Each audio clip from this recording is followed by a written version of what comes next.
Well, thank you very much. Thanks for having me here. Great pleasure. My first time in Derby. I actually have second cousins here that I've never met, and I discovered in the last few days I never will meet them.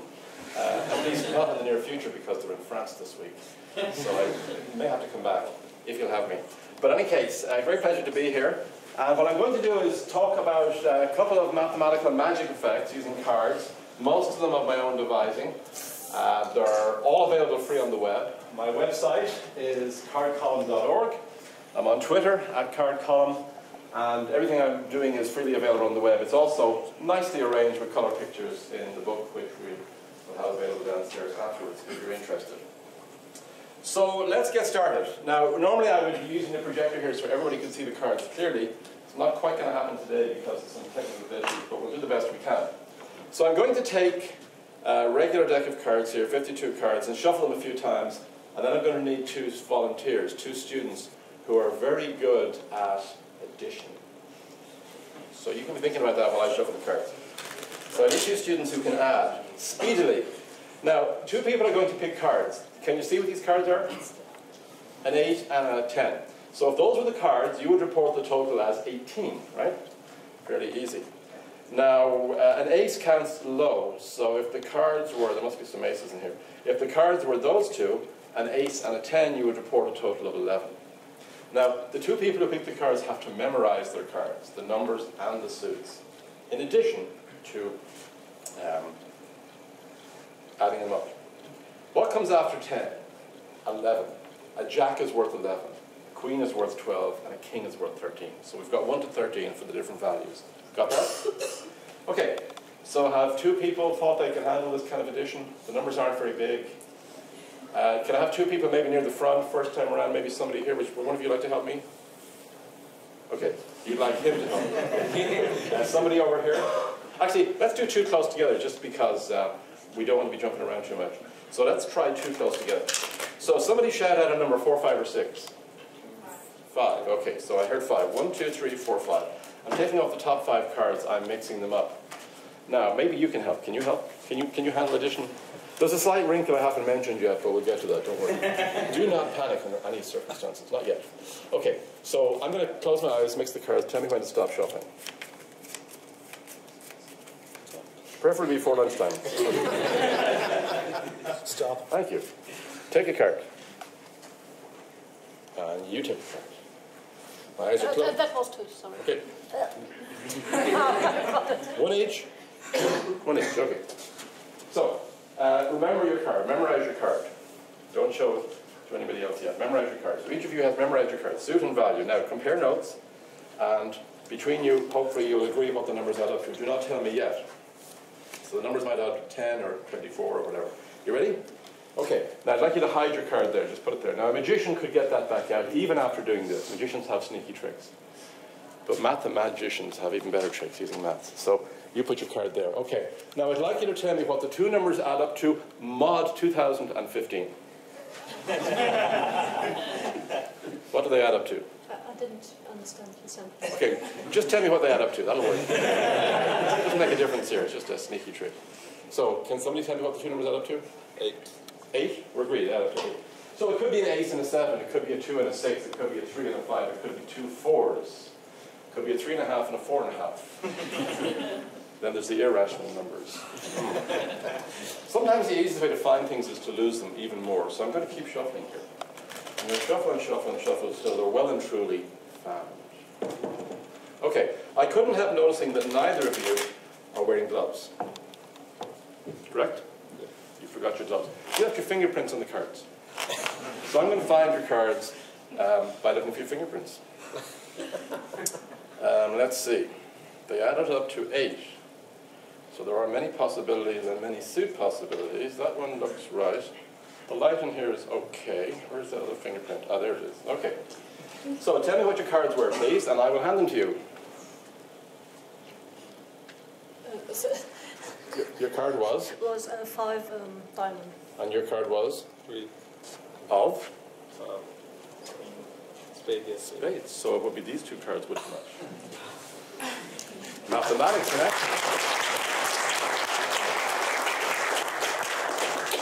Now, if you do that for people who don't know any maths, they don't believe there's maths involved at all. They just think you're pulling a fast one, doing some sleight of hand. I don't know how to do sleight of hand.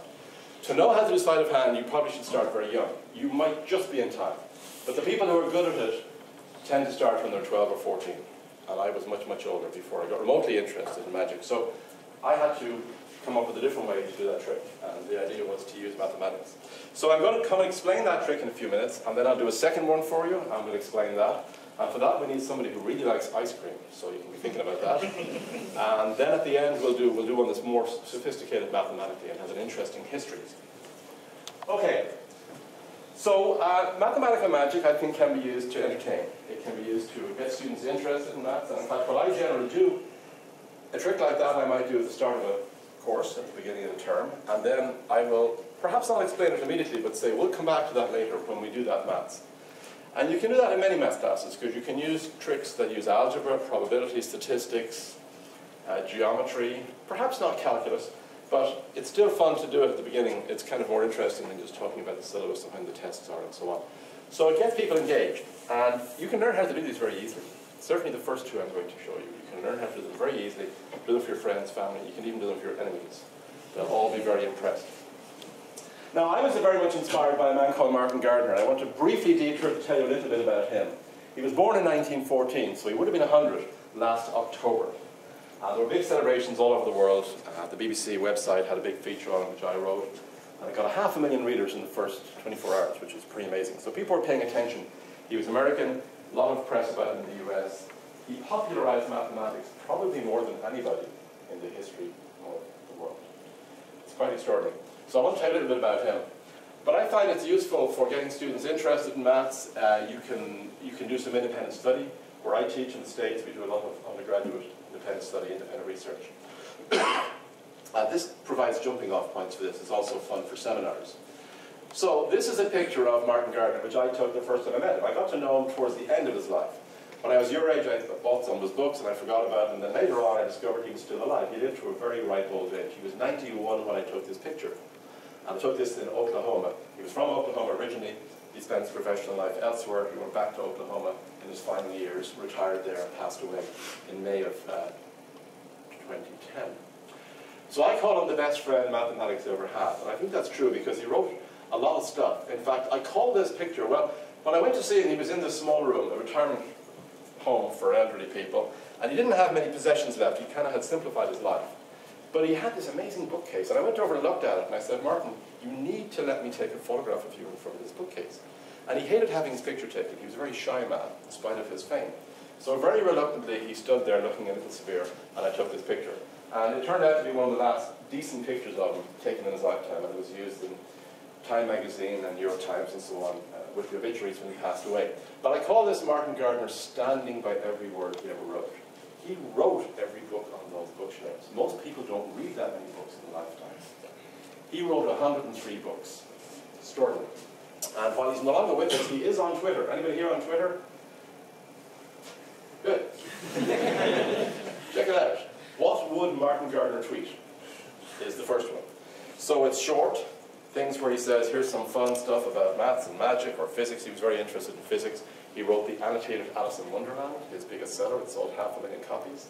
He was interested in all sorts of things. Philosophy, religion. So the kind of things he would want to share with people, as he did in his books, are tweeted there. And the other account is M. Gardner 100, the centennial account. It balances the other one, because Martin was a modest man. He would never tweet about himself. He would never say, I've written a great book, please read it. So the other account says, Martin wrote a great book, please read it. So they kind of balance each other out. And there's a great website there that has a lot of information, a lot of puzzles. He also loved wordplay.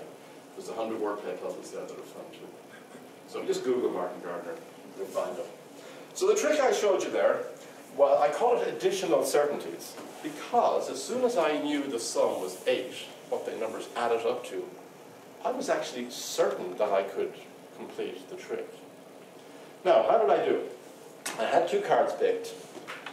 And then they were genuinely lost in the deck. And then I asked, what do the cards add up to? And the number happened to be 8. And then I said, well, it could have been an ace and a 7. Technically true? It wasn't the case this time, was it? And then I said it could be a 2 and a 6, or it could be 2 4s and so on. I actually knew instantly that it was A3 and A5, and I also knew which 3 and which 5 it was. I didn't reveal that instantly. I dressed it up in showbiz a little bit, and I said, oh, you left your fingerprints on it. I knew what they were, so it was pretty easy to find them, right? I wasn't looking for fingerprints at all. So that was perhaps, you know, not mathematical, that part. But amazingly, from knowing what the numbers added up to, I did know what they were. So how is that possible? So again, the trick is you shuffle the deck, you take off the first 4 or 5 cards, you have 2 people pick, and as soon as you're told the total, you can announce actually immediately. I just chose to delay it a little bit for dramatic effect. So how's that possible? Here's the first trick that you may not have learned in your maths classes. When numbers are added up, you do know what they are knowing the sum. They didn't teach you that, did they? It's called unaddition. There's addition, they did the addition, I did the unaddition. And it worked out pretty well this time. You'll know how to do it too in a few minutes. Secret number 2. Yes, free choices were allowed. But, and there's a big but. Watch more closely. Now, if I had the projector here, I could show you close up. But when I shuffled the cards, this is what I really did. It looked like I was shuffling the cards, and I was shuffling a lot of the cards. In fact, I was shuffling most of the cards. But watch more closely. This is what I'm doing in slow motion. So I did this, I did it much faster, but at the end, what was going on? At the end, the cards that fell on top, 7 or 8 or 9 of them were from my right hand. That was the original top 7 or 8 or 9 cards. So I controlled the top of the deck. And I did it several times, and I did it brazenly, and I said I was shuffling, and I looked like such an honest guy, you all believed me. Well, I'm shuffling some of the cards, the ones that I don't care about. But I'm not shuffling the ones I care about. So again, so if you do it quickly, and if you pull them up like this, you know, people don't notice that I know what the first 6 cards are. It's actually 6 cards that are special. 1, 2, 3, 4, 5, 6. Now, here they are. 2 of them were the ones you chose. I didn't know which 2. I genuinely mixed them up. I said call out 4, 5, or 6. Smoke and mirrors. 7 would have been bad, because I don't know what the 7th card is. But 4, 5, or 6 works. Any of these cards works. But let me put them in an interesting order and ask you this question. Have you ever seen these numbers before? Okay, the first number to pay attention to is 1. The next one is 2. What comes after that? 3. How about 3? What comes after that? Well, now, we could do 4, but it wouldn't be a great idea, and I'll tell you why. I'm trying to find a 4 in here. And it all disappeared on me. They must have gone to lunch. There's a 4. If we use 1, 2, 3, 4, it would be problematic, because if 2 of them were picked and I was told the total was 5, I wouldn't know if it was the ace and the 4 or the 2 and the 3.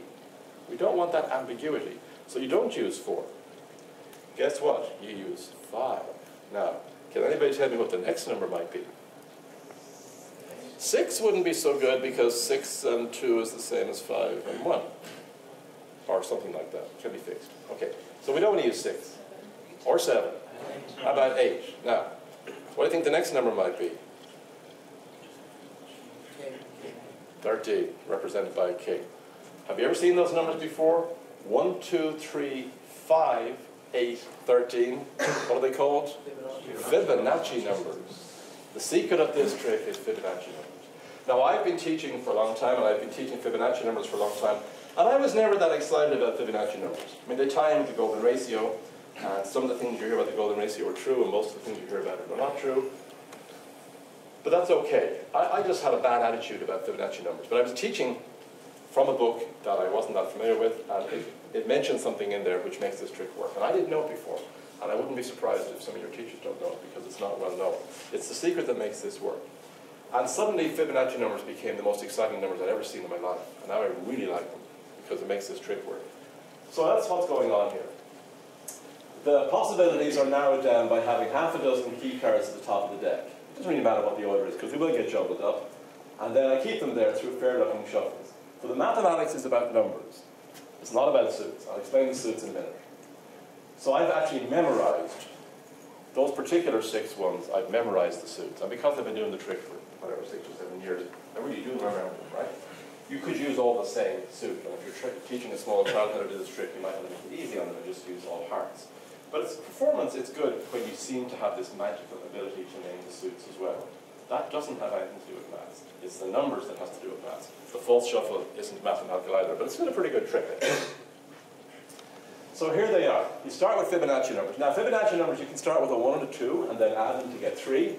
and 1 and 2 and 3 to get 5, 3 and 5 to get 8, 5 and 8 to get 13. And you can keep going, and in fact if you do, you get this long list of numbers. It's so long that it never stops. There's an infinite number of Fibonacci numbers. Now which ones am I interested in? The ones that are within range of a deck of cards. Some people, by the way, start with 2 1s. Some people start with a 0 and a 1. 2 1s is bad news for me, because that would be 2 aces and I wouldn't know which one was which. So I just go 1, 2, 3, 5, 8, 13. There's no 21 in a deck of cards. So I cut it off at 13. So those are the numbers, and they are the smallest Fibonacci numbers. So I call them little fibs. And if you think about it, I told a few whoppers. I mean little fibs, didn't I? I said, oh look, I'm shuffling the cards. I couldn't possibly know what any of the cards are. That wasn't quite true. I knew which 2 cards were picked once you told me the sum, because these numbers have that magic property that if you know the sum, you know what the numbers must have been. Now, so the secret number 1 revisited is, well, it actually boils down to this interesting maths fact, which I want to spend a little time on. And this, again, is not well known to mathematicians, and it's not well known to computer scientists. Every positive whole number can be written in only one way, using addition, by adding up Fibonacci numbers. This is not well known at all. So, it wasn't actually spotted until 1939. There was a lot of mathematicians who studied Fibonacci numbers over the last 800 years. Fibonacci himself did 800 years ago. But this fact was missed. It's a very elementary, very important, very fun fact. And nobody noticed it until 1939. And the man who noticed it was not a mathematician. He was an amateur mathematician. He did maths for fun. He was Belgian, and he did it in 1939, right before the war. Now, he was actually a doctor in the Belgian army. And very early on in the war, he was imprisoned by the Germans, and he spent 6 years in a prisoner of war camp. He was a lucky man to come out alive and healthy. And he went back into the army and continued his career. As a matter of fact, he made a slight detour. He decided to become a dentist. So he's a dentist, a doctor, an army man, and an amateur mathematician. And people kept saying to him, you know, people he told this to said, well, you should publish this. And he said, oh, I'm busy. He was busy pulling teeth or whatever. So he waited till he retired. And in 1972, he finally published it. It turns out somebody had beaten him to the punch. Somebody published it in an obscure journal in the 1950s. That was forgotten. His was forgotten. It's not well known today. I wouldn't be surprised if some of your teachers don't know this, because it's very obscure, but it's a very nice fact. So, here's how it goes. 6. If I was told the total was 6, I would have known it was the ace and 5. If 2 numbers add up to 6, from the set of allowed possibilities, it has to be the 1 and the 5. Now, of course, you can write 6 in many other ways. You can write 6 as 3 plus 2 plus 1, but that would be using 3 numbers. And some of them are beside each other. And you can write it as 3 plus 3, but that uses repetition. So let me go back again to the statement here. Every number can be written in only one way if you insist on using different numbers, no repeats, and you don't use consecutive ones. So you never use 2 that are beside each other in the list. Those are the rules. Using those rules, you can only do it one way. If I knew the total was 10, I would have been absolutely sure that it was the 8 and the 2, and then I would have been scrambling in my head, what suits are those? They're both clubs, actually. So because I remembered that. 20, which is a bigger number. Now, 20 can be written as a sum of 3 numbers. You can't do it with 2, but you can do it with 3. But now, we're not quite doing the card trick here. We're verifying, or seeing some circumstantial evidence at least, that every positive whole number can be written as a sum of Fibonacci numbers. How do you do it in practice? Somebody gives you a big number, like 37. How do you break it down? Well, there's something analogous here to another common mathematical fact, which is that every number can be written in terms of prime numbers if you use multiplication. People tend to say every number is a product of primes. That's not quite correct. The more correct statement is every number is a prime itself or is a product of primes. So if you get 7, you just leave it alone. But if you get 6, it's 2 times 3. So how do you break things up into primes? Well, you look for factors. How do you break things up into Fibonacci numbers? You look for the additive version of factors, which are called summands. So for 20, look for the biggest Fibonacci number less than it, which is 13. The next one's 21, beyond the range of cards. So when you take 13 away from 20, you get 7, and 7 itself can be broken up. Now a total of 20 will not arise if 2 people pick cards from those 6 cards. It would have to arise from a total of 3 cards. But that's okay. So given any number, what you do is you pull off the biggest Fibonacci less than it and keep going. And that's called a greedy algorithm. So 27. 21 is a Fibonacci number, so pull that off and you're left with 6. Hey, we did 64. So you can do it, and there you get some 3 numbers. What about 21 itself? Well, 21 is a Fibonacci number, so leave it alone. Please don't write it as 13 plus 8, because that's not appropriate for its only representation, because those are adjacent Fibonacci numbers. Now, I could have got a total of 21 there had the king and the 8 been chosen, but that's slightly different, because in this situation we knew two numbers added up to something. So these are similar but not quite the same. What about 51? That's a big one. Well, the Fibonacci numbers go 8, 13, 21, 34, 55, so I think 34, and whatever's left over is 17. How do you break up 17? Well, 17 is 13 plus 4. How do you break up 4? 3 plus 1. So 51 requires 4 summons, 4 pieces to be added together. And that's the only way to write 51 as a sum of Fibonacci numbers, unless you use repeats or use adjacent values, which is not allowed. So the trick goes like this. You use this particular ace, ace of clubs, 2 of hearts, 3 of spades, 5 of diamonds, 8 of clubs, and king of hearts. And the suit order is, it's an order that's popular in bridge and various card games, chase, clubs, hearts, spades, and diamonds. So it's easy to remember. You might see that order later on in another trick. You can use any order you want, just as long as you remember it. Now, I had 2 people pick cards. What would have happened if 3? I could have done it with 3.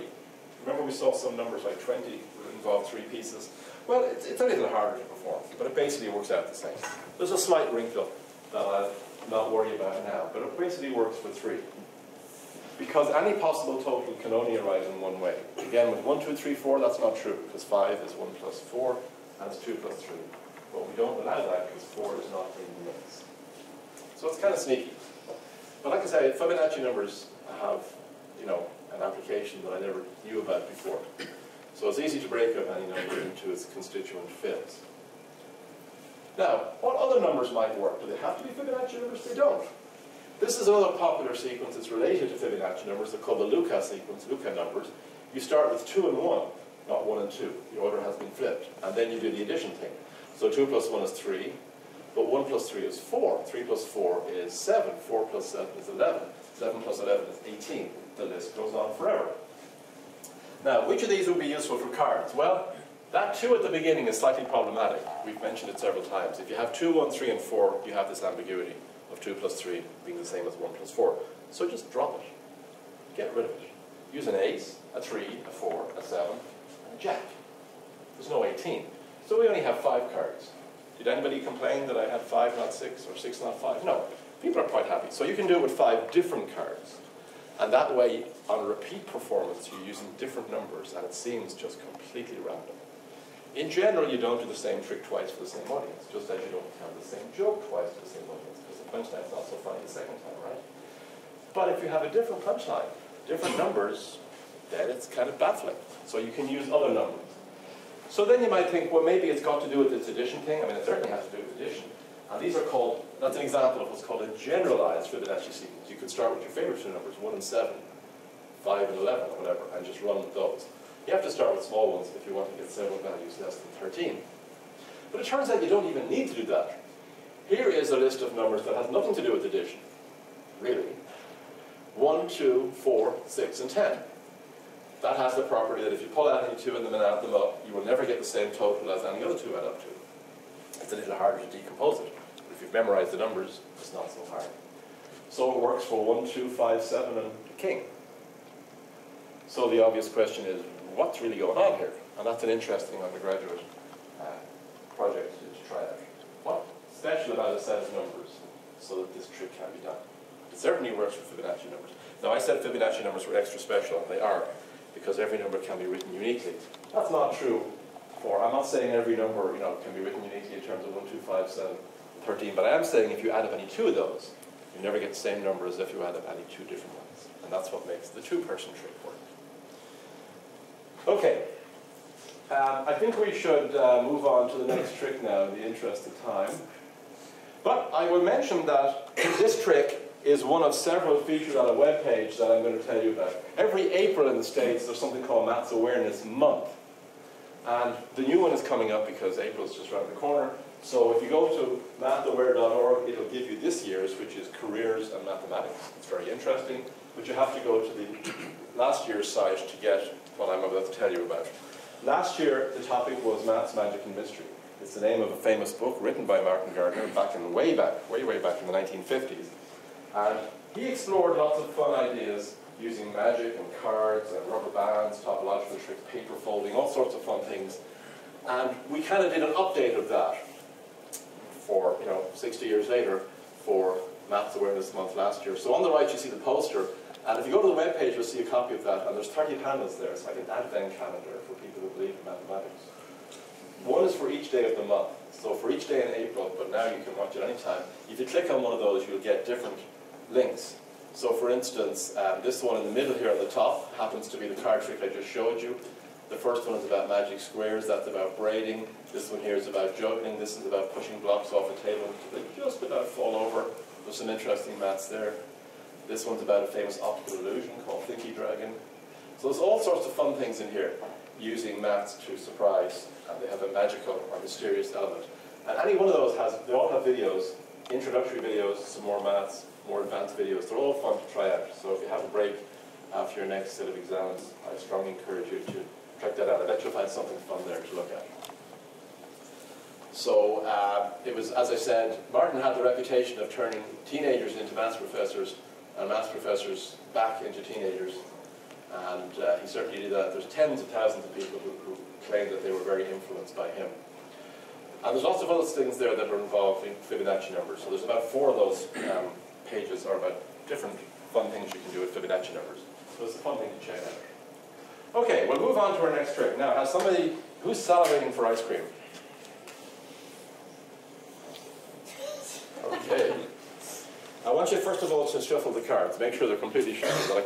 So the first trick I did, it required a setup. Can I just say, I'm terrible at shuffling. That's fine. The first trick required a setup.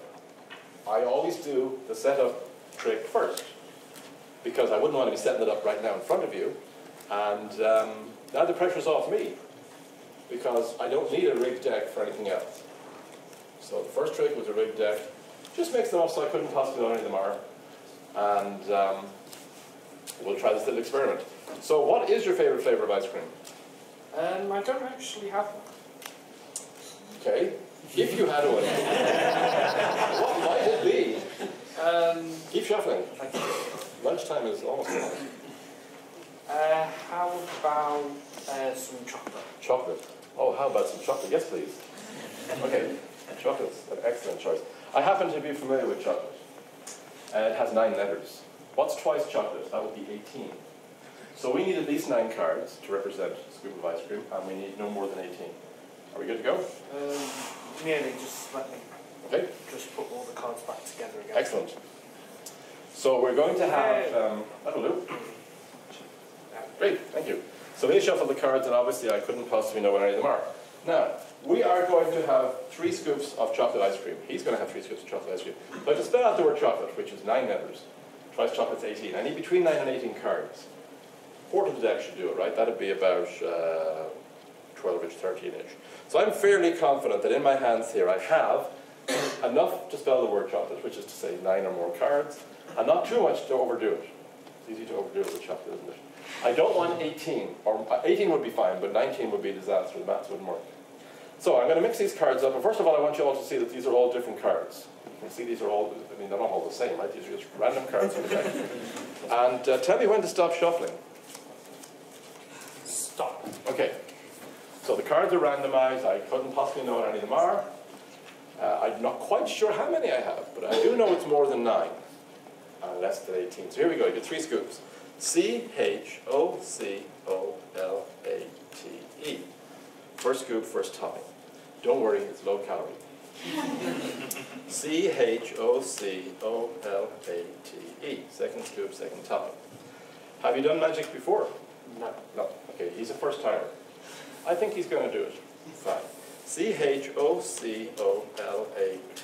Third scoop, third topping. Okay. I would like you, please, to press down hard on the top card and turn it into, I don't know, the 3 of chocolate chips. How about you had 3 scoops after all. How about the 3 of spades? Okay, so show the card to the camera, please, and let's see if it is the 3 of spades. And now show it to everybody else. He's good. Can I just ask what? Okay. Okay. See, I told you it was low calorie. So there you go. Now, how could that possibly have anything to do with maths? Does that seem likely? Did it look like a mathematical character? What kind of maths might be involved? Well, so how did it work? The deck was handed out for shuffling. I predicted he would pick chocolate. Okay, most people pick chocolate, strawberry or vanilla. But it's okay if they pick other flavors. If somebody says double chocolate mint fudge chunk, we need a very large deck of cards. And it takes about 10 minutes longer. If somebody says mango, that's only 5 letters. Twice mango is 10. So between 5 and 10, it's okay, but it's a little bit tight. Somebody says rum, that's 3 to 6, that's really too small. So somebody says rum, I make them say raisin rum. But I'm quite happy with any flavor. Raspberry would have been fine too. And I take off about a quarter of the deck, third of a quarter of the deck, and I mix them up until I was told to stop, and cards are dealt out to spell out the words 3 times over. And then at the end I say, well, hey, the cards were randomized, I didn't know what flavor you were going to pick, the cards were shuffled, you shuffle them, and I say, turn the card into, and there it says the 4 diamonds. In this case, I decided on the 3 of spades, I think. And amazingly, he was able to do it. He turned that top card into the 3 of spades. So the question is, how did he do it? What do you think? Deck rigging? Deck rigging. Were you rigging the deck? No. You were shuffling the deck. You shuffled. That's why I gave him out for shuffling. It's on camera. No, we know you shuffled the deck. Like, you must have shuffled it in such a way that the... I didn't shuffle it. You shuffled it in such a way that... So what could be going on here? Did I really make him turn the top card into the 3 of spades? What do you think? So, why was the top card the 3 of spades? Who turned it into the 3 of spades? If it wasn't him, who was it?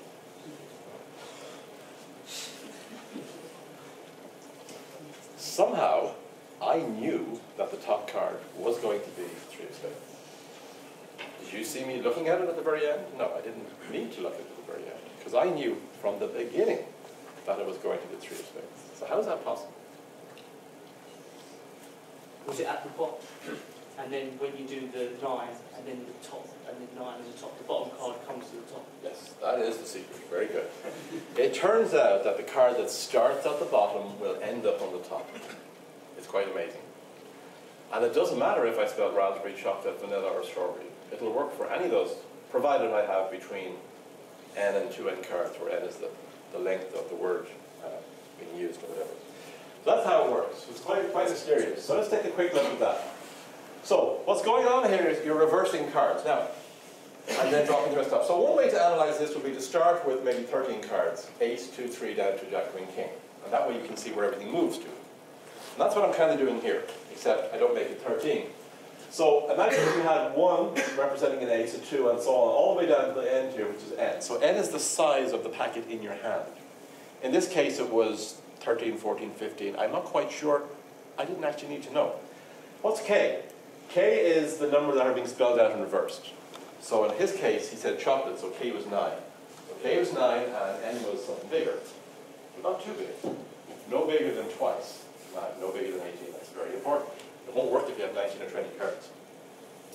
Now, in the way this is listed, it's listed using algebra notation, and I have labeled the numbers to the left and right of key numbers. So the k looks like it's closer to the beginning, but in reality the k is closer to the end. The k has to be at least half n. So even though it's kind of lopsided, the k is really closer to the end here. So when you deal and drop, what you're really doing is you're taking the cards from 1 to k, you deal the ace and the 2 on top of it and so on down to k, and there they are at the bottom of the packet. And the k plus 1 up to k, n just gets dropped on top. So again, k is bigger than half n, so that's the big chunk that I spelled out, and this is the little part that got dropped on top. It might have been 5 cards there, I'm not sure. Again, I don't really need to know. That is perfectly correct mathematically, but it's not very inspiring. In fact, it's quite confusing. You look at it and go, yeah, but I'm not seeing what's going on. Well, what's really going on is what happens when you do it a second and a third time, because we did it 3 times. So it turns out that this is not very helpful, although it's correct. So maybe there should be a different way to analyze it. Now, what happened back there was I had, I think, let's pretend I had 13 cards and chocolate was 9 letters. So I was spelling out 9, dropping 4. So you break up 13 into 9 plus 4. But the 9, think of it as 4 plus something else. So think of 13 as 4 plus 5 plus 9, plus 4. So 5 in the middle and 4 on each side of it. And that turns out to be helpful, to think of the packet in 3 pieces. So in fact, given a flavor of length k, it was 9 back there, and a number n, it might have been 15 or something, which was less than or equal to 18, less than or equal to 2k.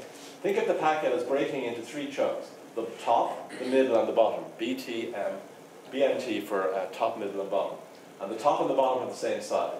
The bottom is the stuff that gets dropped.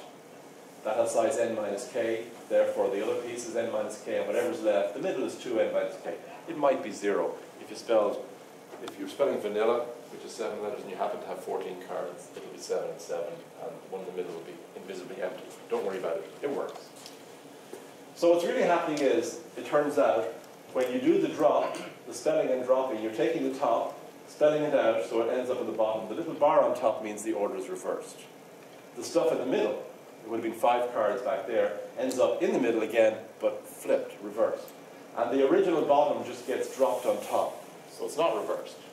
So that turns out to be a more helpful, illuminating way of analyzing what's going on. Because if you go in for the second deal and drop, what's going to happen now is, well, what happened there? You took the first 2 chunks and you flipped them in reverse order and you dropped the end piece on top. So here you would take these 2 and shunt them to the end, flipped, and a double flip is back to where you started, and then you would drop that bottom on top.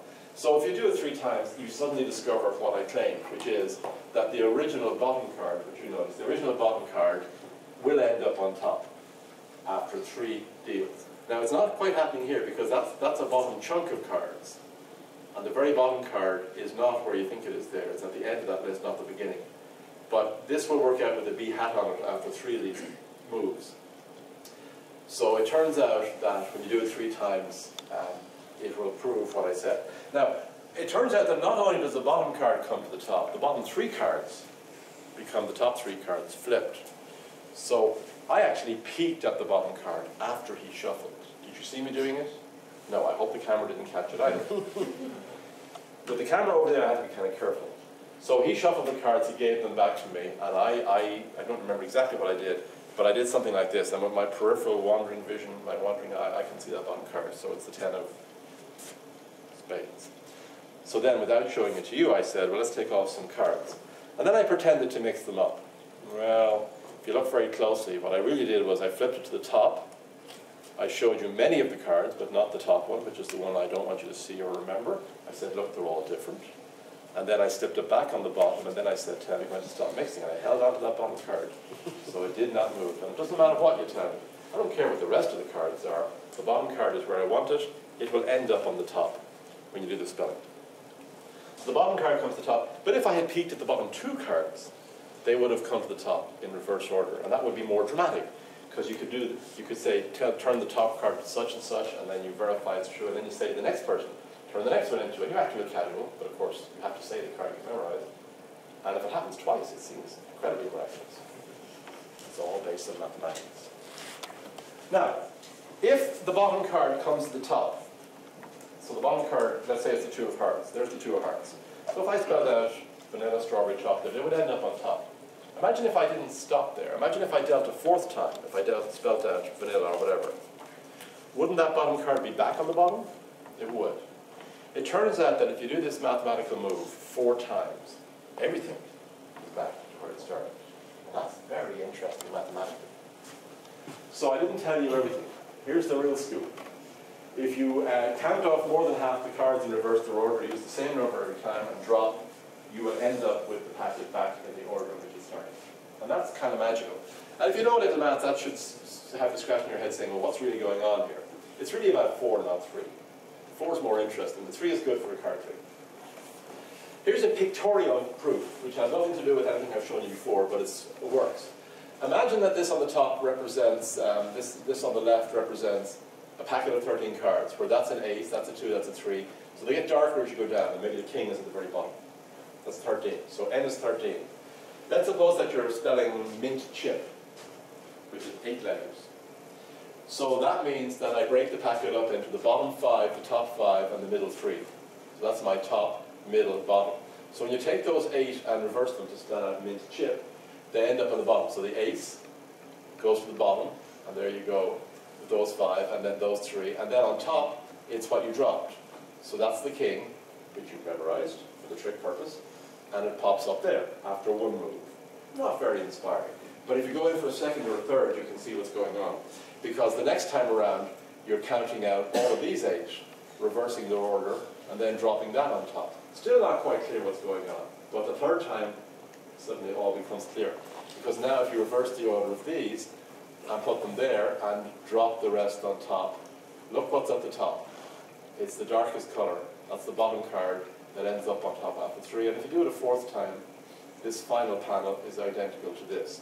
So without any algebra, you can kind of see, it's a proof without words if you like, you can see that the principle works. Now if you do know some algebra, you might want to ask more interesting questions. If you have a maths operation and you do it 4 times and you get back to where you start, well, here's something that's not symmetric, it's a business card. If I rotate that 90, and 90, and 90, and 90 a fourth time, it's back to where it started. So that's an example, it's a rotation of course. It's an example of something where you have to do it 4 times to get back to where you started. This isn't quite the same as a rotation, it's a more sophisticated rearrangement. And there's a whole way of analysing the rearrangements using something called permutations. Anybody heard of permutations? And cycle notation helps. If something repeats after 4, it must be, in the language of cycles, a product of 2 cycles and 4 cycles. And there's one 4 cycle that's extra interesting. You can put 4 aces there and do fun things with it because they won't go very far. So that's an interesting trick.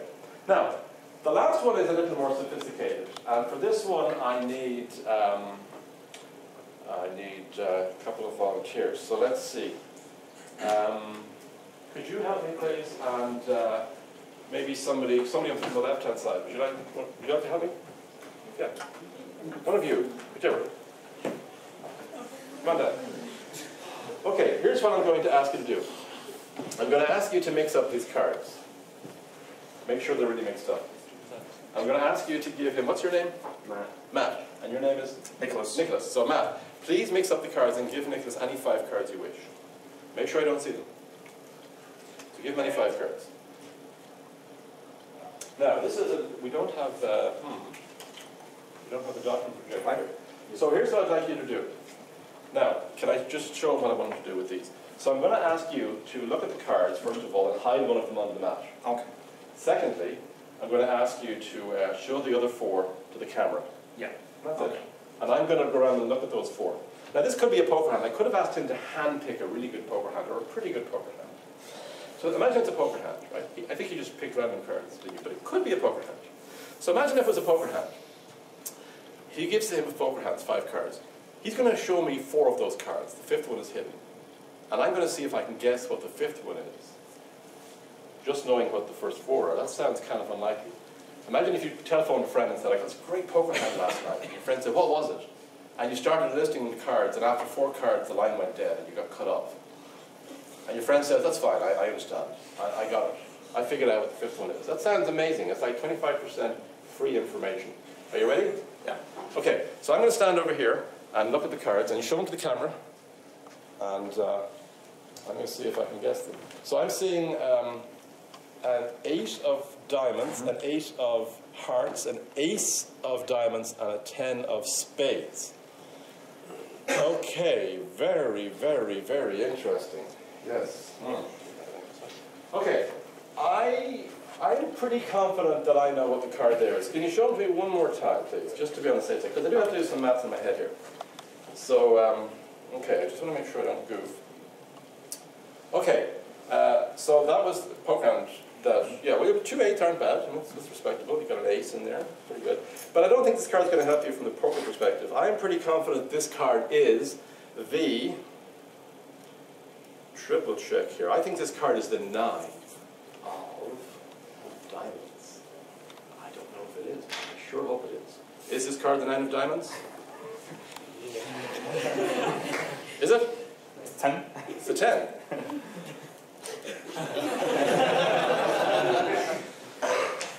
Okay.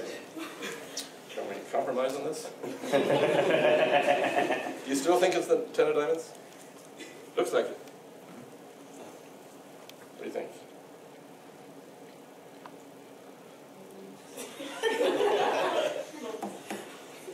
I see the problem. Okay, it was nearer than 9 of diamonds. No, there is a slight potential for error here, and clearly operator error has kicked in.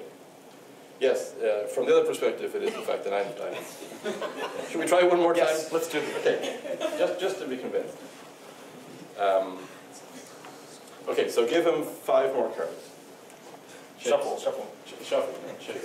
Okay.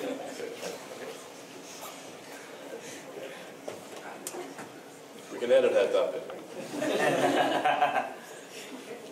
That'll be the blooper extra on the DVD. Okay. So, hide one of the cards and show everybody, and I'm going to step over here so I can see the camera, what the camera sees. Show us all those other 4 cards.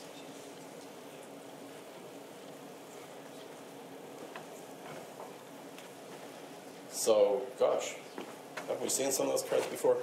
The 8 of clubs, the 10 of diamonds, the ace of diamonds, and the 8 of spades.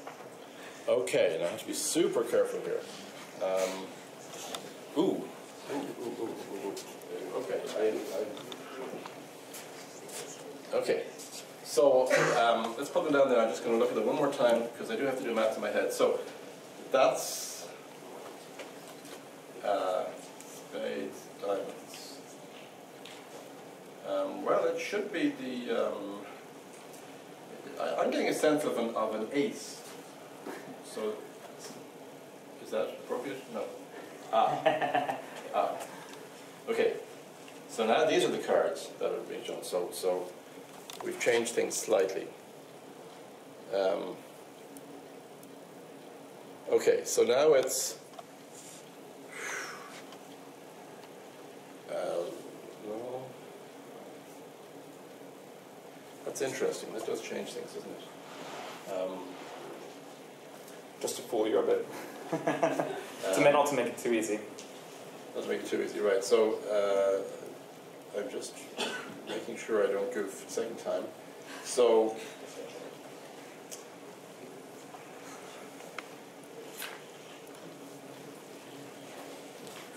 okay, so I'm going to take a chance here. I'm getting a queen sense, I hope.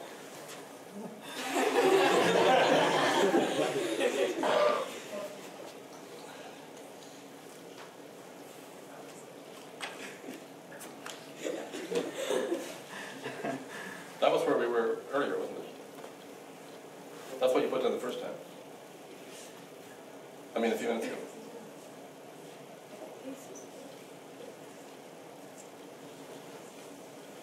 Okay, something's going wrong here.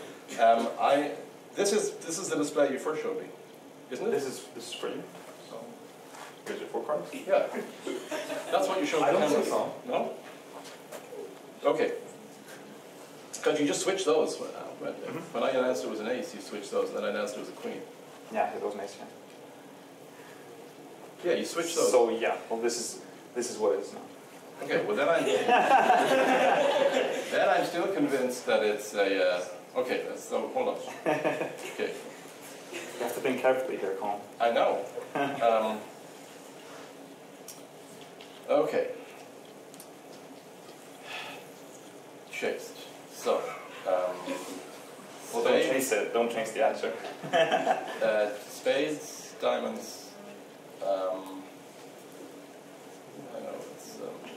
Okay, well I'm still getting. I'm getting a queen. Don't chase it. Don't chase the answer. It's not to be chased. Okay. Let's see.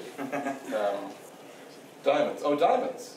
Oh, those diamonds. Yeah. Yeah. Oh, okay. In that case, I'm getting a 9-ness. I'm getting a 9-ness. It's just trying to mentally project the Yeah. Okay. Well, I mean, this is the 3rd time. If I don't get it now, clearly. But I'm getting a 9 of clubs.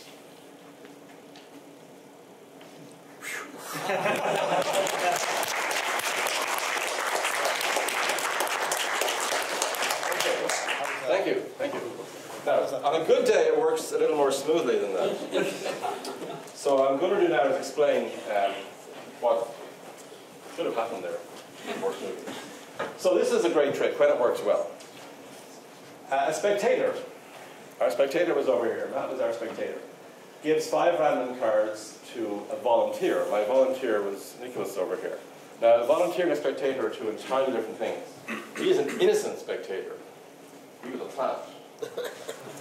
We had agreed in advance on a mathematical system of communication, and clearly there were some minor glitches.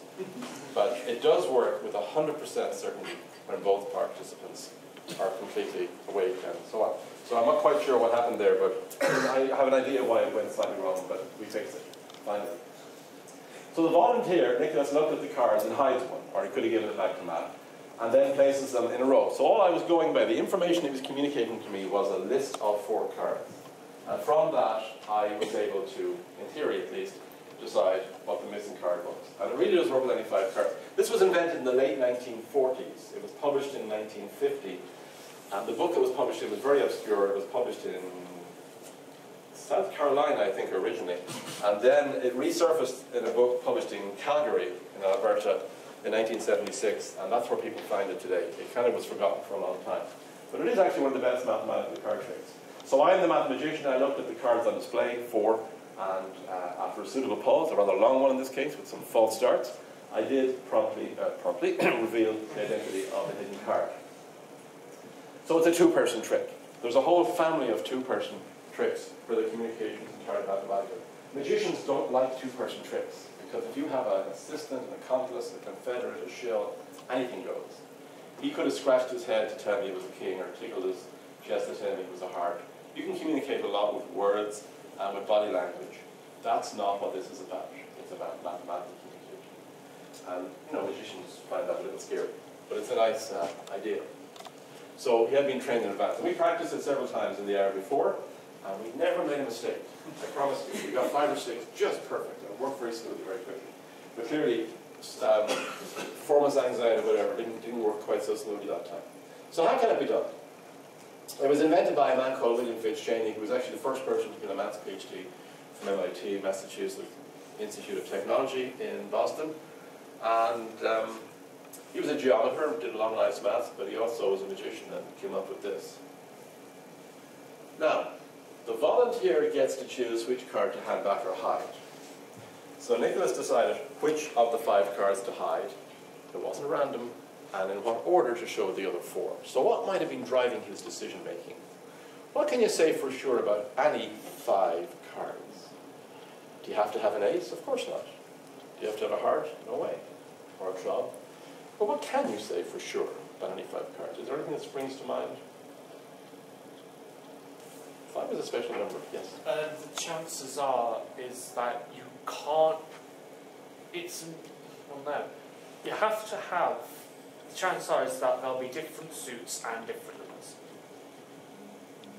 There'll be a repeated suit.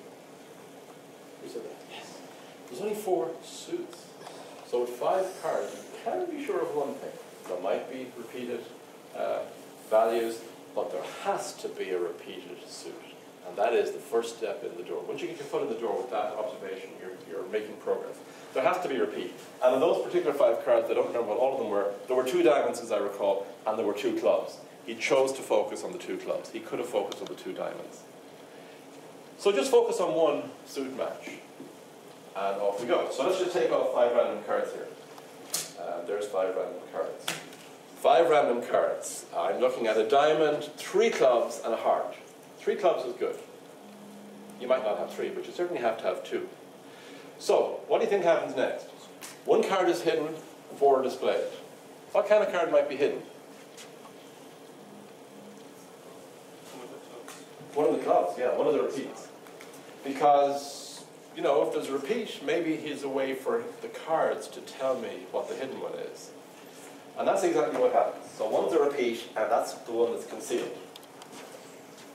At least 2 cards are of the same suit.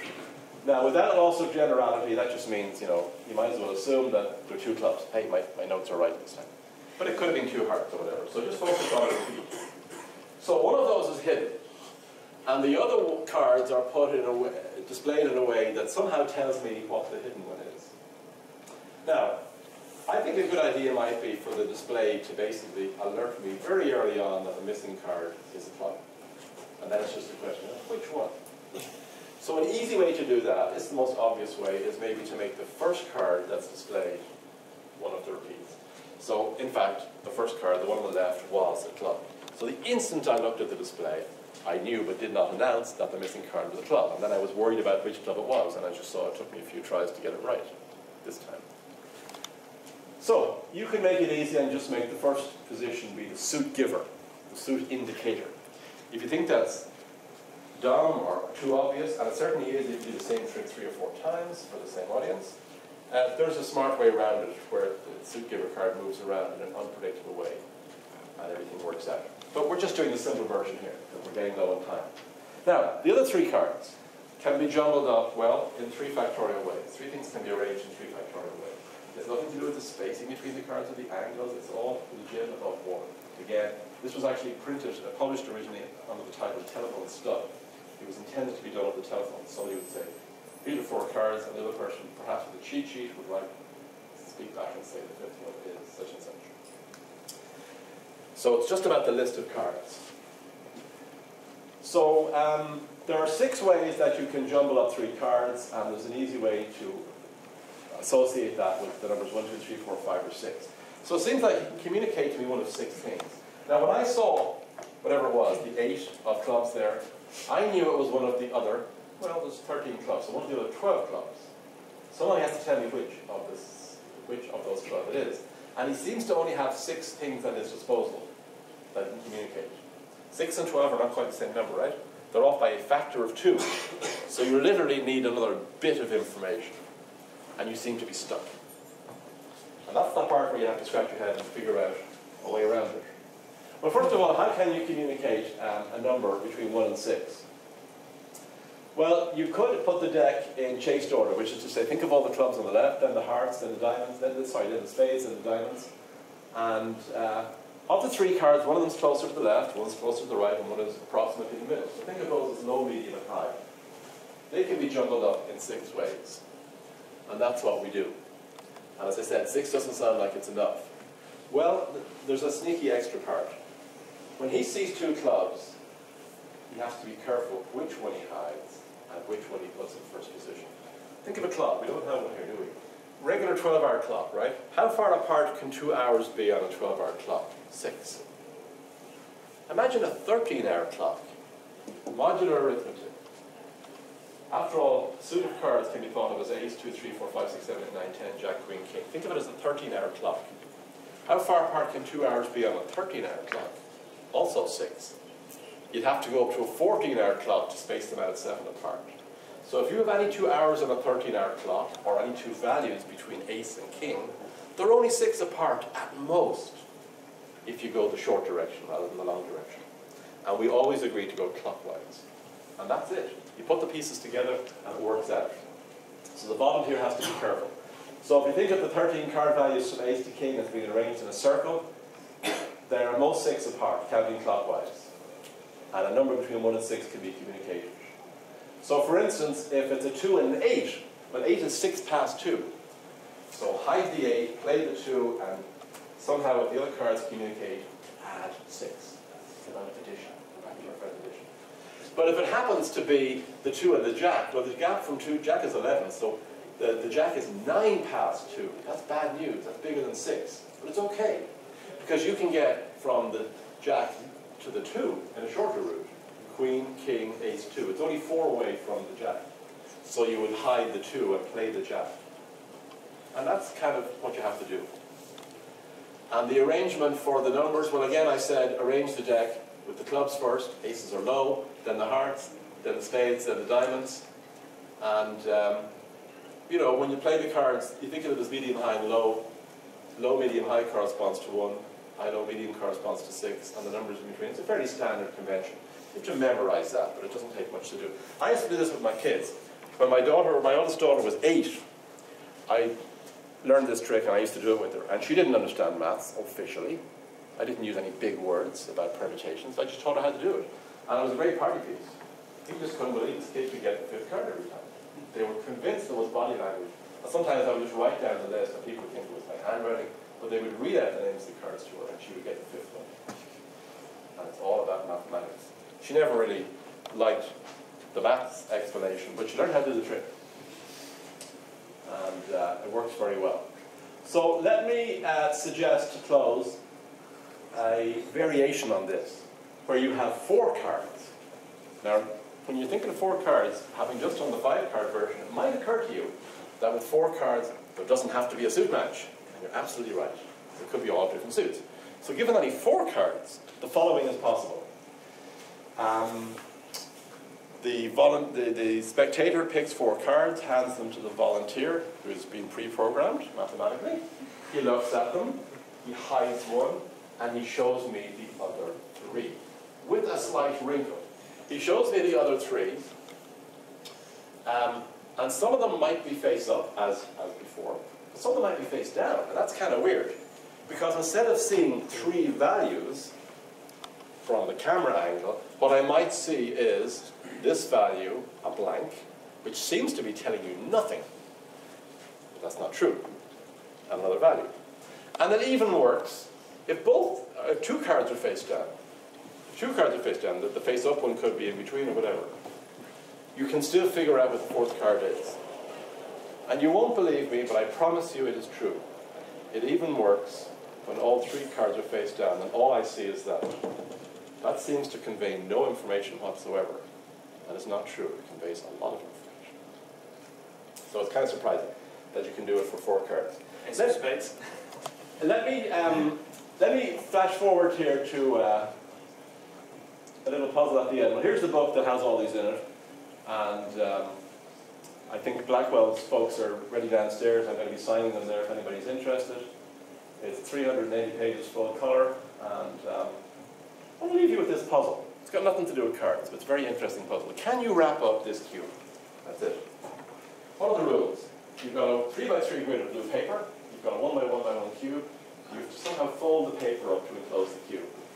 Now, you're allowed fold, but you must fold along the grid lines. You can't fold diagonally or anything like that. You're also allowed cut, but you must cut along the grid lines.